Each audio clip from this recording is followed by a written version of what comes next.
Avui és 8 de març i parlem de dones. Parlem de les dones que han escrit la història del Conservatori Superior de Música de València.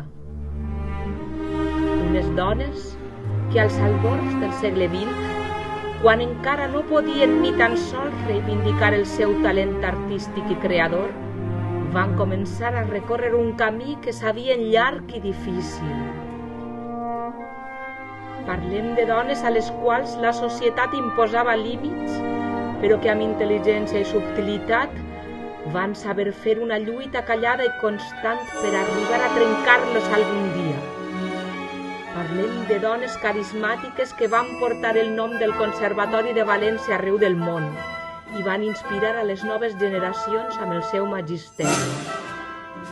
Parlem de dones valentes, d'alumnes i professores que han sabut reivindicar i liderar canvis per a que les dones del segle XXI puguen desenvolupar el seu talent sense límits. Avui parlem de dones, de les dones del Conservatori Superior de Música de València, de dones lluitadores, de dones del passat, del present i sobretot del futur.